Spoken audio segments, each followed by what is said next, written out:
Que Dios bendiga a todos los que escuchan este programa en Colombia y en cualquier lugar del mundo. Hoy les voy a hablar de la gran necesidad de superar el individualismo. El futuro del hombre es una gran posibilidad que permanece absolutamente ligada por Dios a nuestra disposición de superar el individualismo. Y la primera proposición que les voy a desarrollar es esta. La superación del individualismo es una gran demanda divina para el hombre. El futuro de la humanidad, bíblicamente hablando, es algo que se encuentra ligado estrictamente a nuestra disposición por superar los intereses individualistas para dar paso a las grandes necesidades que tenemos como especie. Eso en sí es un gran desafío, ya que no fuimos criados ni cultural ni religiosamente para eso. Culturalmente hoy es bien difícil, sobre todo porque somos una sociedad fundamentada en el consumismo, y para ser consumista hay que tener mentalidad capitalista, y esa mentalidad es la apología al individualismo. En nuestra sociedad, los intereses comunes desaparecen en función de los intereses individualistas, que en nuestro caso son los que se imponen a partir de una clase poderosa que domina y se hace cada vez más fuerte, haciendo cada vez más larga la brecha de desigualdad en nuestra sociedad. Ni cultural ni religiosamente nosotros fuimos criados para eso, y por eso es una lucha enorme la que tenemos que batallar con nosotros mismos para darle paso a la propuesta divina. Religiosamente hablando, muchas veces las expresiones son individualistas a más no poder. Incluso textos como el Salmo 91 se usan para hacer apología al individualismo. Cuando el texto dice: caerán a tu lado 1000 y 10.000 a tu diestra, mas a ti no llegará. Generalmente, la forma como se interpreta eso es dejando ver que Dios tiene personas exclusivas para protegerlas y defenderlas, pereciendo mayorías, pereciendo multitudes, en función de destacar individualidades. Pero el espíritu de la palabra no es ese. Voy a leer en el libro de Jeremías, capítulo 29, desde el verso 1 hasta el 11, las siguientes expresiones. Estas son las palabras de la carta que el profeta Jeremías envió desde Jerusalén a los ancianos que habían quedado de los que fueron deportados, a los sacerdotes y profetas, y a todo el pueblo que Nabucodonosor llevó cautivo de Jerusalén a Babilonia. Después que salió el rey Jeconías, la reina, los del palacio, los gobernantes de Judá y de Jerusalén, los artesanos y los ingenieros de Jerusalén, por medio de Elasa, hijo de Safán, y de Gemarías, hijo de Hilcías, a quien envió Sedequías, rey de Judá, a Babilonia, a Nabucodonosor, rey de Babilonia. La carta decía: así ha dicho Jehová de los ejércitos, Dios de Israel, a todos los de la cautividad que hice transportar de Jerusalén a Babilonia: edificad casas y habitadlas, plantad huertos y comed del fruto de ellos, casaos y engendrad hijos e hijas, dad mujeres a vuestros hijos y dad maridos a vuestras hijas, para que tengan hijos e hijas. Multiplicaos allá y no disminuyáis. Procurad la paz de la ciudad a la cual os hice transportar, y rogad por ella a Jehová, porque en su paz tendréis vosotros paz. Porque así ha dicho Jehová de los ejércitos, Dios de Israel: no os engañen vuestros profetas, que están entre vosotros, ni vuestros adivinos, ni hagáis caso de los sueños que sueñan, porque falsamente os profetizan en mi nombre. Yo no los envié, ha dicho Jehová. Porque así ha dicho Jehová: cuando en Babilonia se cumplan los 70 años, yo os visitaré y despertaré sobre vosotros mi buena palabra para haceros volver a este lugar. Porque yo sé los pensamientos que tengo acerca de vosotros, pensamientos de paz y no de mal, para daros el fin que esperáis. Esto que acabo de leer es muy interesante, sobre todo porque cuando el profeta Jeremías les dice eso, se los está diciendo en esa carta, porque previamente había salido la profecía de un profeta llamado Ananías, en función de que el pueblo había recién llegado al cautiverio a Babilonia, y el profeta les decía que en un término de 2 años ellos estarían regresando de ese cautiverio. El profeta de parte de Dios les dice falsa profecía, y va y los orienta y les dice: tienen que adaptarse porque el cautiverio no es tan corto como dice. Ustedes van a durar aquí 70 años, un tiempo lo suficientemente extenso para que ellos se dieran cuenta que ellos como individuos no eran los que iban a regresar, que quienes iban a regresar eran tal vez sus nietos en el mejor de los casos, y en muchos otros tal vez sus bisnietos y tataranietos. Varias generaciones iban a pasar antes de que sucediera eso. Y desde el punto de vista nuestro, individualista como es la cultura nuestra, ¿qué se podría pensar? Que allí toda esperanza desaparecería. Pero estamos hablando de un pueblo que tiene una mentalidad comunitaria, más de ellos como pueblo, que Dios está estimulando cada vez más para que se desarrolle. De manera que ese texto es un llamado a pensar más como especie que a pensar como individuos. Es un llamado a actuar en favor de un pueblo que les hace a ellos para que ellos puedan permanecer adaptándose de una manera adecuada a ese cautiverio, entendiendo que ellos no deberían disminuir como pueblo, al contrario, debían aumentar, y de manera que cuando llegara el tiempo del regreso, sus descendientes serían los que tomarían nuevamente posesión de su tierra en su restablecimiento como tal. Con eso Dios les está hablando de un futuro lleno de esperanza, pero es al pueblo, es a la especie que ellos representan en ese momento.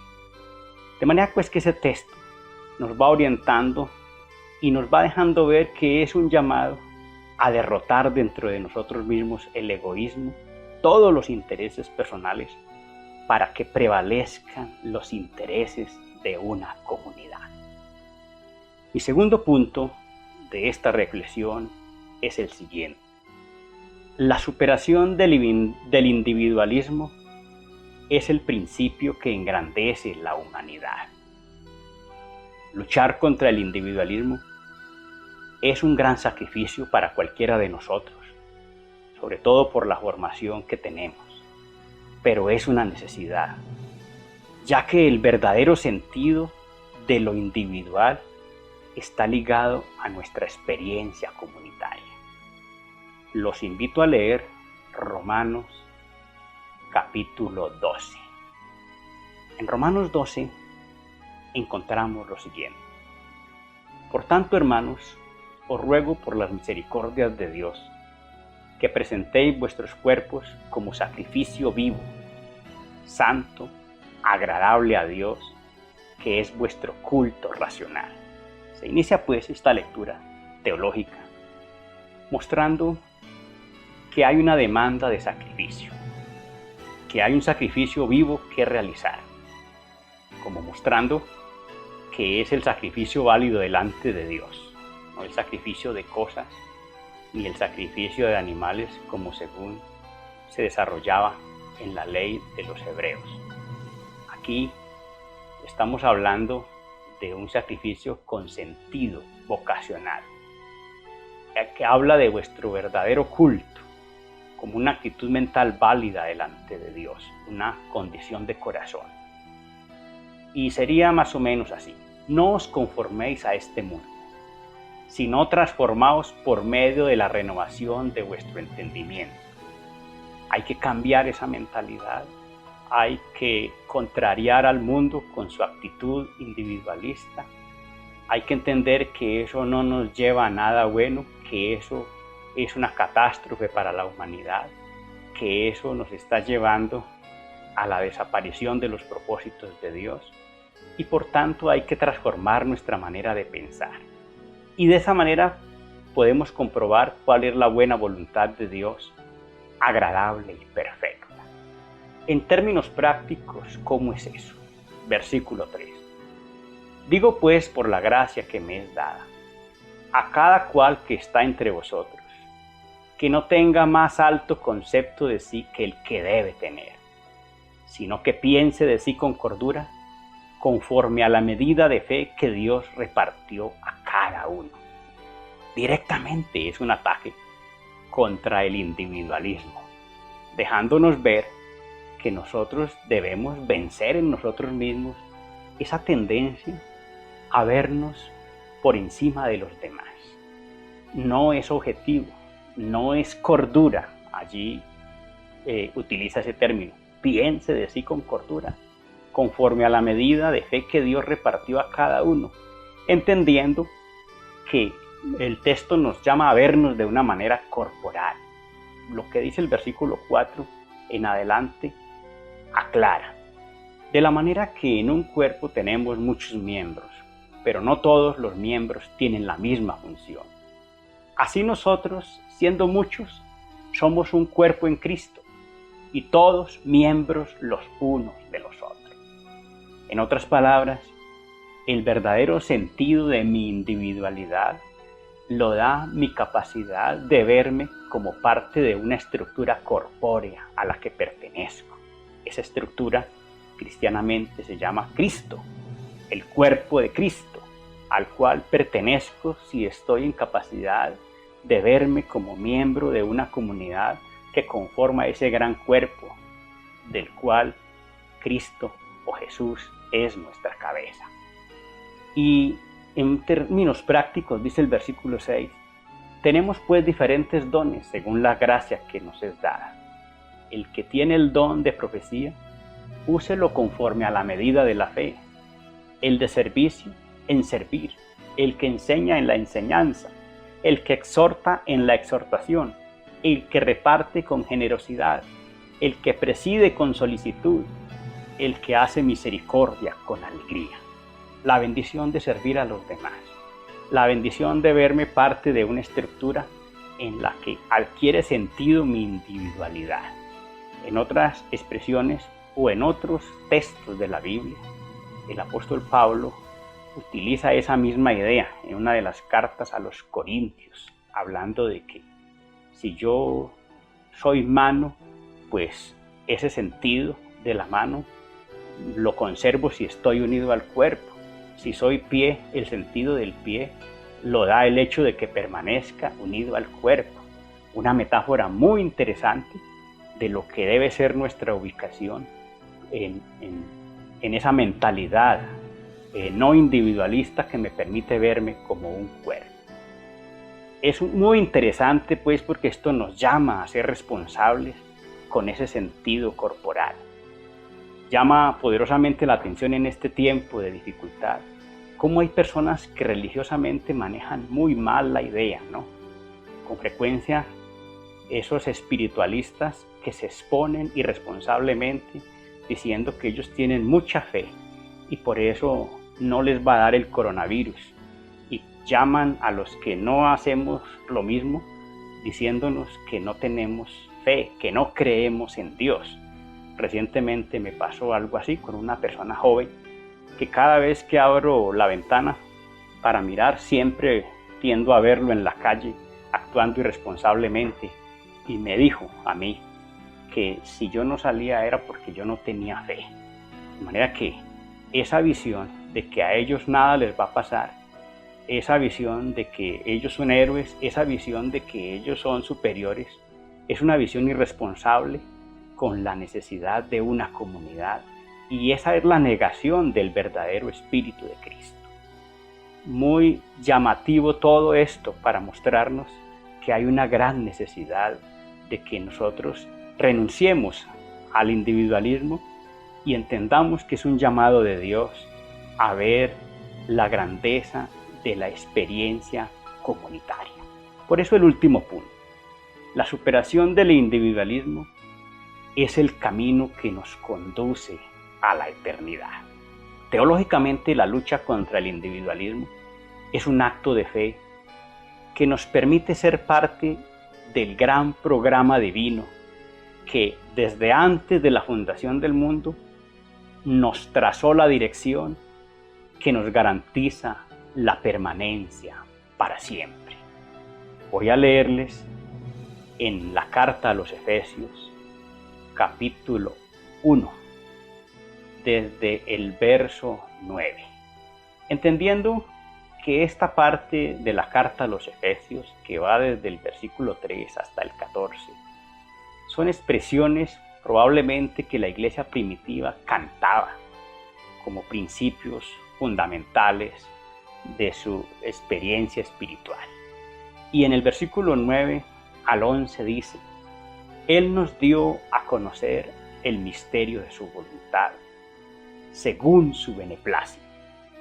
Hablando pues de ese Él que es nuestro Dios, nuestro Padre Celestial, el cual se había propuesto en sí mismo de reunir todas las cosas en Cristo, en el cumplimiento de los tiempos establecidos, así las que están en los cielos como las que están en la tierra.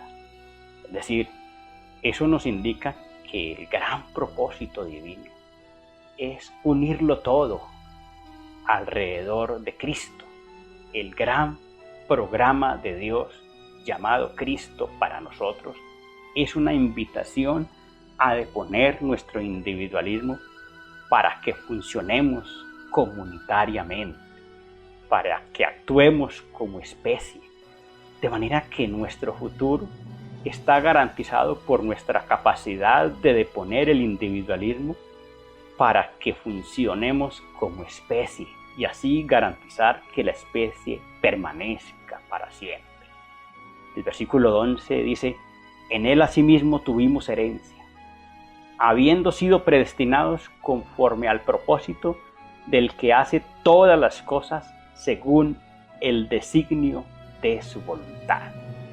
De manera que es la invitación que Dios nos hace a que nosotros hagamos a un lado, a que luchemos contra nuestros intereses individualistas, a que batallemos contra esa formación que culturalmente nos sembraron, porque todo el tiempo nos presiona desde nuestros instintos, desde nuestra particularidad egoísta, desde nuestros complejos, desde nuestras frustraciones, todo el tiempo estimulados desde afuera para eso, pero Dios, a través de Cristo y a través de nuestra fe, estimulándonos para que utilicemos toda situación que se presente como una oportunidad de dejar ver la fe que tenemos, la esperanza a la que hemos sido llamados.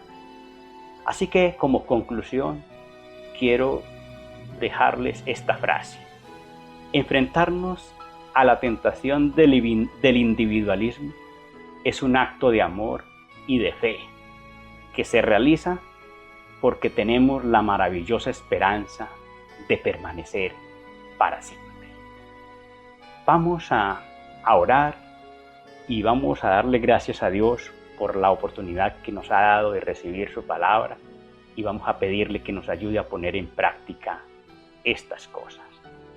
Dios y Padre nuestro, te damos gracias en este momento por la oportunidad que hemos tenido de recibir tu palabra y de ser motivados a seguir adelante luchando por nuestro crecimiento espiritual, entendiendo, Señor, que tenemos un gran futuro por delante si creemos tu palabra, si actuamos con fe, si actuamos con visión, entendiendo, Señor, que es un llamado a permanecer para siempre, un llamado que nos invita a derrotar el egoísmo, a derrotar nuestro orgullo, a luchar contra nuestra soberbia y a entender que si somos grandes, lo somos en forma comunitaria, entendiendo que somos un pueblo, que somos una especie que está llamada a salir de la extinción o de sus posibilidades de perderse para siempre a través del crecimiento del sentido humano,